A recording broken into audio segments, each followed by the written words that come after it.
Hey everybody, welcome back to Growing Super Hot Chilies. This is Bobby, and today we're going to be going over hardening off our plants. First thing first, if you saw my hardening off videos from last year, I did have a lot of trouble with it and I took the wrong approach to starting it. I started them in a short amount of time in full sun, and after it was probably like 3 days, I did 30 minutes each day, and I think on the third day I bumped it up to 45 minutes, and every single plant got extremely sunburned and lost about 90% of their leaves. I thought I was going to lose all of them, but thankfully I didn't. This year we're going to take a different approach. They've been out here in my garage for 5 days and complete shade. During the day, like today, it's a real nice day and it's sunshine, not a cloud in the sky, but as you can see out there, the line of shade, they're not getting full sun. They're just getting this ambient light and they're slowly acclimating themselves to the weather. So we're going to do this for a week, and after that we're going to start 30 minutes in the sun. Alright, we're going to do 30 minutes for 3 days and we're going to put them back in. At any time, if you see your plants, if you see the leaves start wilting or anything, pull them out of the sun right away, put them in the shade, and do not try to reattempt to put them in the sun again until they have completely bounced back. Alright, you don't want your plants to get that shocked while they're this young. It could be devastating for your plants. So, like I said, you're going to have them 30 minutes for 2 to 3 days. After that, if they're taken well to the sun, then you can bump that time up to about 45 minutes. Alright, we're going to do that for 2 or 3 days. After that, you're going to bump it up to an hour. And just keep doing that, about 15-minute increments is what I'm doing. If you read online, there's probably a bunch of ways. Everybody does it a little bit different, but that's my approach this year. And like I said, if you see any signs of them getting sunburned, stressed, or anything, pull them out of the sun. Get them out of the sun, get them in the shade, and let them bounce back. Make sure you don't water them before you put them in the sun. Any water droplets are going to act like a magnifying glass on your leaves, and you're going to fry them. Just be real careful with it. And I'm going to try to do a weekly update of the hardening off process. That way you guys can see how my plants are acting in the sun once I get them in there.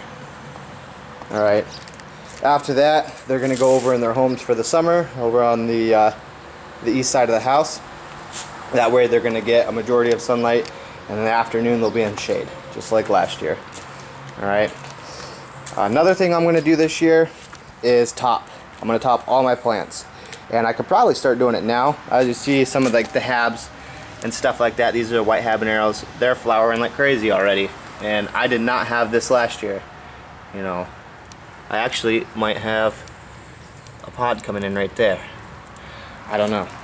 They've been dropping most of their flowers, which it's fine. I don't really want them to start producing peppers yet because I want them to just grow. I want a lot of growth, and if they're trying to produce peppers, that's not going to happen. So let's do a quick overview. I'll do the 3 overwinters. On the left here, I've got the Carolina Reaper. In the middle, the yellow ghost pepper. And on the right, the Butch Tea. These have all been topped, and I've been trimming them a lot.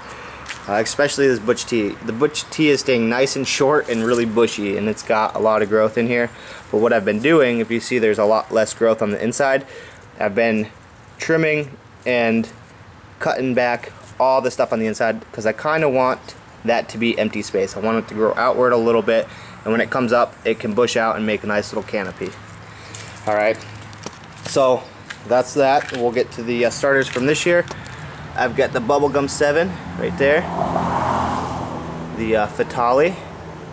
That has some issues. I don't know what it is. It's a nice green, but there's a lot of crinkle on the leaves. They're just kind of like bunched up. I don't know why. They have same watering and supplements as all the other plants.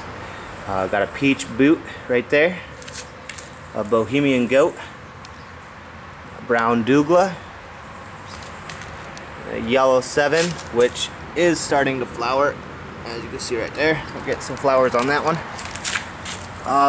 Sunrise Scorpion, Moruga Scorpion, well, ×2 Moruga Scorpion. The one on the left is younger. I had germination issues with those this year, but I got a second one to pop, so that one's a little bit behind. Yellow Brain, actually Yellow Brain ×2 here. Alright,